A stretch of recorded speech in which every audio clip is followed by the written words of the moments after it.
pues cuál es la situación de la enseñanza de las ciencias, ¿sí? ¿Qué pasa con nosotros los docentes con estos cambios que tenemos, ¿sí? Y aparte las líneas de investigación que han surgido dentro de toda esta investigación de la didáctica de las ciencias. Les voy a platicar un poquito, pero no mucho, porque quiero que hagamos experimentos y que vivan la manera de cómo hacerlos en el aula con los niños, ¿de acuerdo? Es un poquito de lo que preparé, ¿va?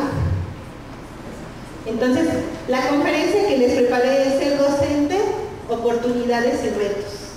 Y dentro de los retos, yo les iba a mencionar, bueno, hay nuestros propósitos, perdón, ¿sí? Entonces, los propósitos era comentar algunos de los retos y los desafíos que enfrentan actualmente los docentes. El segundo punto era presentar lo que saben y lo que saben hacer los docentes, ¿sí? Los buenos docentes, ¿de acuerdo? Y el tercero era mostrar, ya se pasó, pero era mostrar experimentos, ¿sí? Era mostrar algunas estrategias de evaluación para que ustedes se las lleven a sus aulas y lo puedan hacer con sus niños, ¿de acuerdo? Entonces, si quieren yo le voy moviendo, maestro, y ya, al fin ya la conozco. Entonces, pues, lo que sí nos hemos dado cuenta que nuestros niños ya no son los mismos que en los 80, ¿sí? Han cambiado todo, todo. Yo les comentaba ayer que yo vivo en Morelos, en Yautepec, y el viernes estuvimos en toque de queda, ¿sí? Mandaron por todos los correos de todos los conocidos, porque yo di clases ahí en la universidad, y nos mandaron los alumnos un correo donde decían, a partir de las 7 de la noche no salen, ¿sí? Resulta pues que ahí pues está ahorita el pleito entre los cárteles, ¿sí? Y entonces, cuando yo llegué al lugar, ¿sí? Pasé a un negocio y me comentaron lo mismo, o sea, todo el mundo sabía, les pasaron y les dejaron a todos pues papelitos, copias donde decían no salen. Y efectivamente el viernes, muerto el pueblo, ¿no? Muerto Morelos, nadie sabía. Entonces, pues hay muchos cambios, tenemos una gran tensión social. Ustedes son muy afortunados porque viven en un lugar muy tranquilo. Bueno, no como nosotros, ¿no? Que se están presentando esto, pero todos estos cambios, todo esto tensiona, porque los niños, por ejemplo, van a la escuela y también están preocupados, ¿no? Entonces, uno como docente tiene que hacer muchas cosas diferentes a lo que nos preparamos, ¿no? Entonces, otro de los cambios, pues, no sé si ha existido desde los 80s y desde antes con tantas devaluaciones, pero el deterioro socioeconómico de las familias es evidente, ¿no?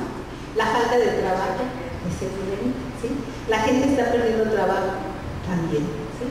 Entonces, algo que nos afecta mucho a nosotros los docentes, pues son los sistemas de evaluación de los aprendizajes, ¿sí? Porque llega la prueba de enlace y entonces estamos preocupados para cubrir los contenidos, preocupados para que los niños puedan tener una evaluación adecuada, ¿sí? Y luego llega con los mayorcitos de 15 años la prueba de PISA y también ahí nos preocupan. Y luego los medios de comunicación, ¿sí? Que abusan de los resultados, ¿no? Entonces, otra cosa que ha cambiado mucho es el contexto del aula, ¿sí? Los niños, pues cada día están más inquietos con las nuevas tecnologías. Nosotros tenemos que estar pensando qué hacer, cómo atraerlos, ¿sí? Cómo retenerlos, cómo atrapar su atención. A veces decimos, hasta nos tenemos que vestir casi de payasos y movernos y hacernos, pues porque los niños están muy dispersos, porque estamos compitiendo con medios de comunicación, ¿sí? Entonces, eso nos ha afectado. Existe la violencia escolar, ¿sí? Y ahora es más evidente. Y bueno, pues también las familias han aumentado, las familias monoparentales, ¿sí? Entonces, todas estas cosas, queramos o no, han afectado nuestras aulas, han afectado nuestro trabajo, ¿sí? Y entonces se dice que tenemos enormes desafíos del siglo XXI, con docentes formados con modelos del siglo XX y algunos formados con modelos del siglo XIX, ¿sí? Entonces, esta es una realidad, ¿sí? Entonces tenemos que empezar a aceptar que nuestros niños son diferentes y que nosotros también tenemos que ir cambiando nuestra manera de enseñar. cambiando la manera de ver el proceso de enseñanza, de aprendizaje y de evaluación. ¿Sí? Entonces yo les vengo a presentar algunas, ¿sí?, estrategias que les pueden ayudar. Entonces se dice que mientras los docentes se encuentran preocupados por la gestión del aula, ¿sí?, por el tiempo, por los contenidos, por la disciplina, nos queda muy poquito tiempo para lo más importante: ver qué aprendieron los niños, ver si en realidad están aprendiendo, ¿sí? O sea, estamos preocupados y que sienten, y que vamos a hacer, y que el contenido, y que vamos a seguirle, y no nos damos cuenta que vamos avanzando y a veces los niños no van construyendo a nuestro paso, ¿sí? Entonces, vamos a seguir, ¿sí? Entonces, ¿qué se dice? Pues el docente hace muchas cosas para las cuales no fue preparado, ¿sí? Y eso es una realidad. Y también pues escuchamos muchos lamentos. Ahí les puse el iPod porque van a ver un lamento de los profesores. Dicen: los estudiantes ya no tienen interés por aprender, ¿sí? Así llegan. Dicen: ya no llegan motivados por aprender. Fíjense, como yo trabajo con maestros de licenciatura, con maestros de nivel medio superior, con maestros de secundaria y con maestros de primaria, y a veces cuando hacemos talleres más grandes, más largos, de más tiempo, entonces hacemos un ejercicio donde yo les pregunto: bueno, ¿y por qué los muchachos, por qué creen que no aprenden ciencias? ¿Sí? Y entonces, dependiendo del nivel, van dando diferentes respuestas. Generalmente los de licenciatura siempre dicen: es que vienen mal, ¿sí? No traen las bases, o sea, ya vienen mal desde antes, ¿no? Entonces, y siempre le van echando la culpa, ¿sí?, al de atrás. Entonces yo les digo: bueno, ¿y qué dirá el de preescolar? ¿No? ¿Desde dónde vienes? ¿Cómo vienes? ¿No? Entonces, bueno, dice: no puedo lograr que atiendan. Si no va la amenaza por delante, los estudiantes de plano no hacen nada, ¿sí? Solo les interesa el relajo. Y ahora con el iPhone y los celulares solo distraen a los demás, ¿sí? Entonces, bueno, pues son algunos lamentos. Y entonces el docente ante estas situaciones pues tiene que desarrollar muchas competencias, ¿sí? Tiene que aprender a manejar todas estas situaciones, pero sobre todo tiene que aprender la didáctica, ¿sí?, de las ciencias, ¿sí? Y entonces nos ponen como requisito: antes era este enfoque constructivista y ahorita nos llegan las competencias, ¿no? ¿Y qué competencia, no? Porque todos nos preocupamos y decimos: bueno, ¿y qué vamos a hacer? ¿Y cómo lo vamos a hacer? Entonces dice: además, ¿sí? Entonces, ¿qué necesitamos hacer? Pues conocer nuevas formas de mirar este proceso, ¿sí? Utilizar estrategias que están basadas ya en la investigación educativa. Antes, en los 80, mucho de lo que vamos a ver hoy no existía, ¿sí? A partir de los 80 empiezan a surgir muchas líneas de investigación. Por ejemplo, empieza a surgir una de las ideas previas, donde dicen: bueno, ¿por qué los alumnos no aprenden bien lo que son las ciencias? ¿Por qué no aprenden bien los conceptos? Por ejemplo, temperatura, presión, calor, ¿sí? ¿Por qué? ¿Qué pasa? Entonces empezaron a hacer investigaciones y se dieron cuenta que el problema está en sí en ese contenido, ¿sí?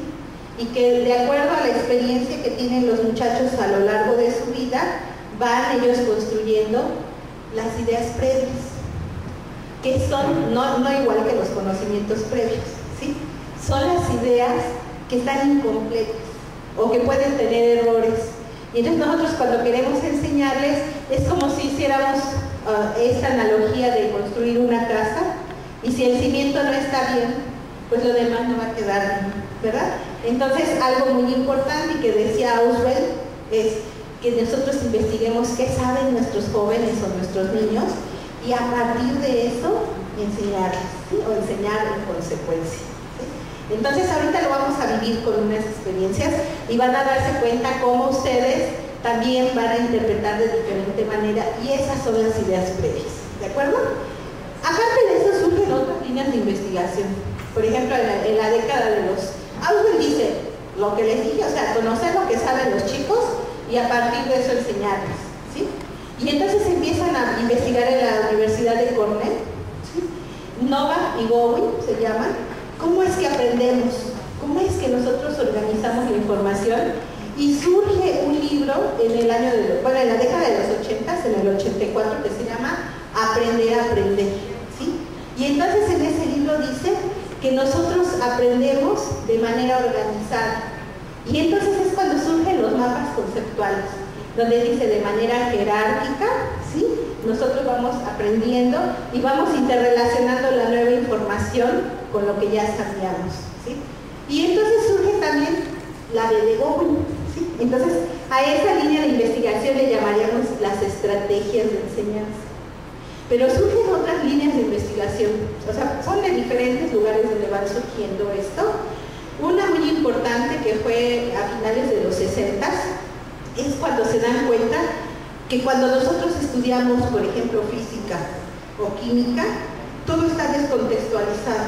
Inclusive, por ejemplo, podemos ver las leyes de los gases, ¿sí? Y en los libros vienen 3 cuartillas. Nos dice la ley de Boyle, la ley de Charles, la ley de Gay-Lussac, nos ponen ejemplos maravillosos y con esto se supone que ya aprendimos y que los muchachos aprendieron.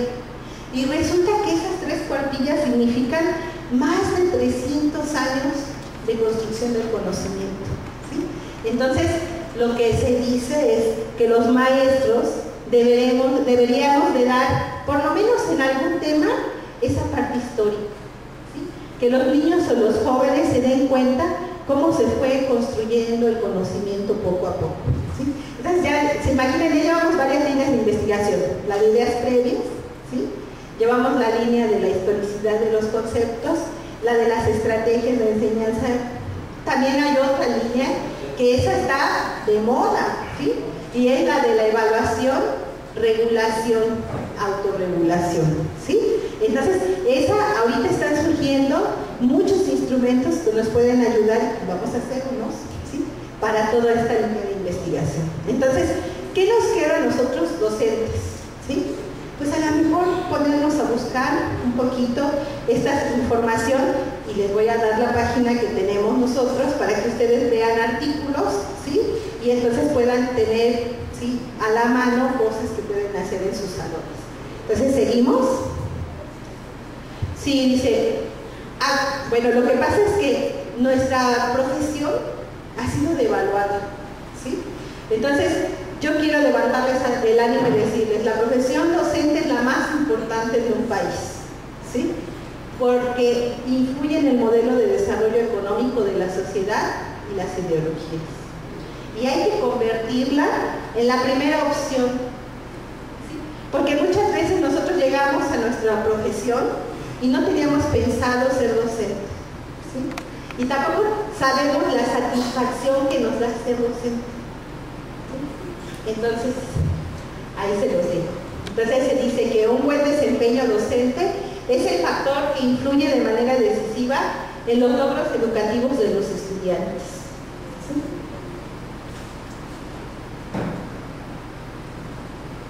Y aquí seguimos. Solo si mejora la calidad de los profesores que empiezan y continúan trabajando en la enseñanza, podremos garantizar que los ciudadanos de este país sean individuos con valores y competencias que les permitan mejorar la calidad y las condiciones de sus propias vidas y las de sus congéneres, ¿sí? Entonces, por ejemplo, nosotros que trabajamos en la coordinación de actualización docente y que trabajamos con profesores de todos los estados de la República, nuestro principal compromiso, ¿sí?, y estamos convencidos, es que nuestro trabajo va a llegar a los niños y a los jóvenes de todo el país, ¿sí? Entonces, eso nos motiva, ¿sí?, para seguir investigando, para seguir trabajando, a veces no dormimos, ¿sí? Yo creo que ustedes igual, por estar preparando todo esto, ¿sí?, por estar trabajando para los jóvenes, ¿no? Es un compromiso. Y entonces, ahora sí, ¿qué características tienen así los buenos profesores? Entonces vamos a poner este cuadrito, fíjense, lo escribió Daniel Gil y su grupo, ¿sí?, desde el año de 1991. Y nos dice que el primer conocer lo que vamos a enseñar. Pero ellos dicen que no nada más, o sea, un doctor, por ejemplo, puede llegar y decir, ah, yo soy físico-químico y puedo dar físico-química. No.